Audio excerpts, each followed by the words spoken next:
6 বছর পর আবারও সানিকে দেখে তার চোখ যেন আটকে যায়। তার হৃদয়ে শুরু হয় ভয়ঙ্কর এক তোলপাড়। বিষয়টি ভাবতে খুবই বিরক্ত লাগছে সারার।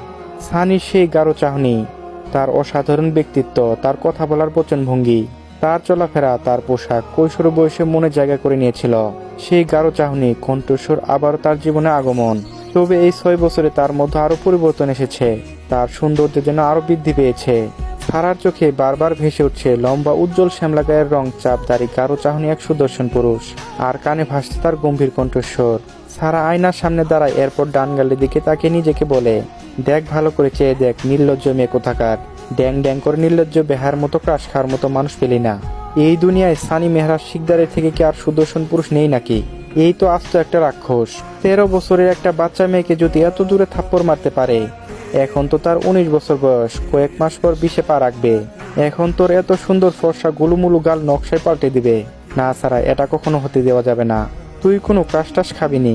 এটা আতঙ্ক, সিডর, আইডল, ফণি, বুলবুল, আমপান, ঝড় ছাড়া আর কিছু নয়। এই ভূত ছাড়াতে হবে সারা। সারা কিছু ভেবে নিজের ফোন বের করে ডান গালে সেলফি তুলে নেয়। এরপর নিজের ফোনে কভার ফুটতে লাগিয়ে হাসি মুখে বলে ওঠে, ডান। এমন সময় বাইরে চেঁচামেচি শুনে দরজা খুলে হালকা উকি দেয় সারা। খান বাড়ির ছোট ছেলে রবিউল খানের পুত্র আয়াত তৌহিদ খান বাদরের মতো ঝুলে আছে সানির গলা ধরে। সানি মুস্কি হেসে আয়াতকে জড়িয়ে ধরে আছে। সানির মুস্কি হাসি দেখে সারার মনটা আবারও আহত হলো। মন খারাপ করে পা বাড়ালো আবার নিজের ঘরের দিকে। আয়াত চেঁচিয়ে বলে, গুরু ভাই, চলে আসছেন আপনি? এত বছর পর আপনাকে দেখে আমার অস্থির হৃদয় শান্ত হলো আজ। সানি আয়াদের মাথা গাট্টা মেরে মুস্কি হেসে বলে, অভিনয় কম কর একটু। আমি এসেছি সকাল আর তুই বিকেলে এসেছিস ভালোবাসা দেখাতে। বিশ্বাস করো গুরু ভাই, আমি ভোর সকালে চলে আসি, কিন্তু গাড়ির টায়ার মাঝ রাস্তায় এসে হাওয়া ছেড়ে দিয়েছিল। এর হাওয়া ভরাতে দেরি হয়। সানি মুস্কি হেসে বলে ওঠে, তুই যে বাদর, বাদরামি রয়ে গেল, আর শুধরালি না।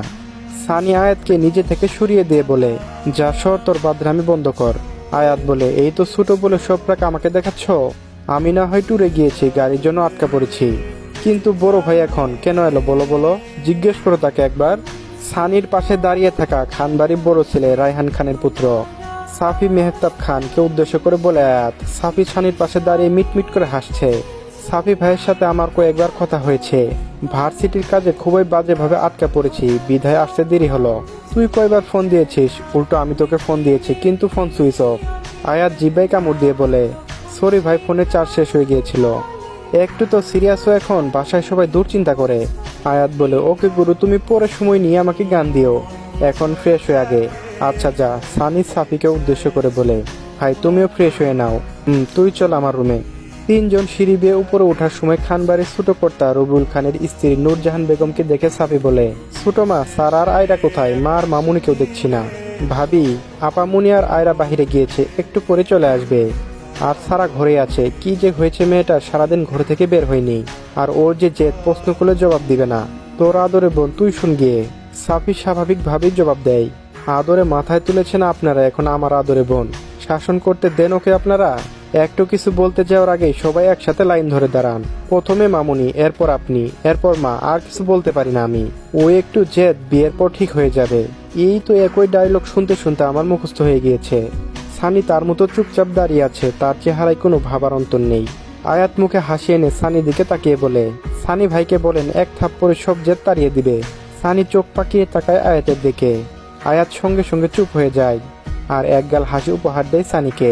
সারার পাশের ঘরটা সাফির, এরপরের ঘর সানি, তারপরের ঘর আয়াতের। সারার ঘর পাশ কাটিয়ে যাওয়ার সময় দেখে ঘরের দরজা ভেতর থেকে লাগানো।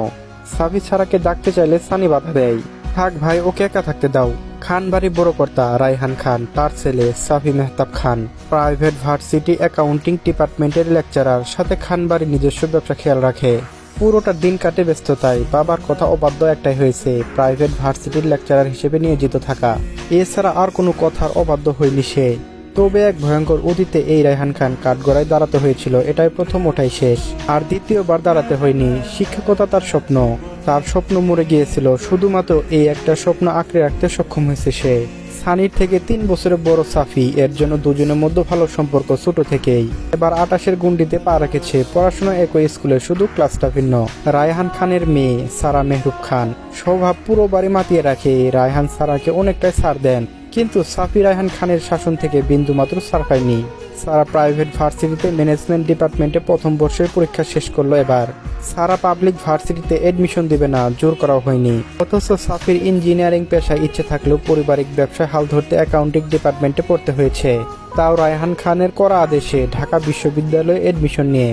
সারা প্রাইভেট ভার্সিটিতে অ্যাকাউন্টিং ডিপার্টমেন্টে লেকচারার সাফি। খানবাড়ির ছোট কর্তা রবিউল খান, তার ছেলে আয়াত তৌফিক খান এবার ইঞ্জিনিয়ারিং পাবলিক ভার্সিটিতে এডমিশন দিয়েছেন। এবার রেজাল্টের অপেক্ষা। এখানেও রায়হান খানের কড়া আদেশ, বুয়েটে চান্স পেতে হবে, ঢাকার বাইরে যেতে দিবে না সে। আয়াদের স্বভাব চঞ্চল, সাফি সানি যতটা বাধ্য আর শান্ত, আয়াত ততটাই চঞ্চল। যদিও কখনো বড়দের সাথে তর্কে জড়ায় না, তবে তাকে যতই কথা শোনানো হোক না কেন সে তার ইচ্ছে মতোই ঘুরবে। বাকিটা পরে দেখা যাবে, এমন স্বভাব তার। সারার থেকে 1 বছরের ছোট আয়াত, দুজনের মধ্যে টুকিটাকি ঝগড়া লেগেই থাকে, কারণ দুজনের স্বভাব একই। রবিউলের মেয়ে আয়াত তাহমিদ খান, মাত্র 12 বছর বয়স, মাধ্যমিকে গুন্ডি পা রাখবে এবার। খানবাড়ির 2 ভাইয়ের চোখের মণি একমাত্র বোন শাইলা বেগম। যদিও রায়হান খানের সাথে মান অভিমানের দ্বন্দ্ব চলমান। ফুলপাট গল্প দেখতে চাইলে ইউটিউবে যেতে হবে। ইউটিউবে যাওয়ার পর সার্চ বারে লিখবেন ভয়েস